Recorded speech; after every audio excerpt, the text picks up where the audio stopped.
हे सिलेबस मध्ये नाहीये, पण तुम्ही त्यात रुची घेऊन त्यात आवड घेऊन बघताय म्हणजे तुम्ही त्या विषयाला स्वतःमध्ये समृद्ध करताय. आणि हे फक्त पास होण्यापुरतं मार्कशीटवर मार्क येण्यापुरतं मर्यादित नाहीये. हे जेव्हा तुम्ही इंटरव्ह्यू क्रॅक करता कंपन्यांसाठी, जेव्हा तुम्ही काही दिग्गज व्यक्तींसोबत भेटता बोलता, तेव्हा तुम्हाला हे ज्ञान कामात येणार आहे. कारण जे दिग्गज लोक आहेत आज टेक्नॉलॉजी म्हणा किंवा वेगवेगळ्या विषयांमधले जे पारंगत झालेले लोक आहेत, कारण पुढे आयुष्याच्या करिअरमध्ये तुम्हाला त्या लोकांसोबतच काम करायचंय. आणि जर तुम्ही हायली इफेक्टिव्ह असाल तर तुम्हाला पण ते त्या नजरेने बघते. तुमच्या पुढे पूर्ण करिअरमध्ये तो ऍटिट्यूड तो तुमच्या माइंडमध्ये येईल आणि तुम्ही फक्त त्या विषयाला त्याचप्रमाणे नाही बघाल तर एक समृद्ध कराल त्या विषयाला, असं विद्यार्थ्यांमध्ये मला जागवायचंय. त्यामुळे हा पहिला चॅप्टर त्या पद्धतीने डिझाईन केलाय. सेकंड चॅप्टर मध्ये डेव्हलपिंग अ ग्रोथ माइंडसेट, त्याच्यावर थोडं म्हणजे हे कॉम्बिनेशन आहे बुक, म्हणजे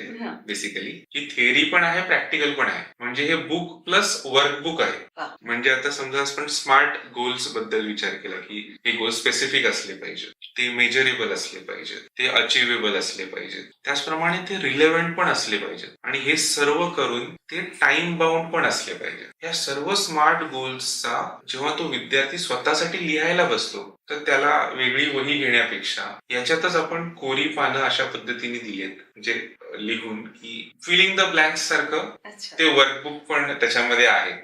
सो अशा पद्धतीने हा चॅप्टर 1 त्यामध्ये डिझाईन केलाय. तुम्ही खूप हुशार आहात. क्या बात आहे. कारण ह्याच्यामध्ये लिहायचं म्हटलं की विचारपूर्वकच लिहिणार ते. काही झालं सगळं फाडून टाकलं, काट मारली असं होतं, इथे ते होऊ नाही शकत.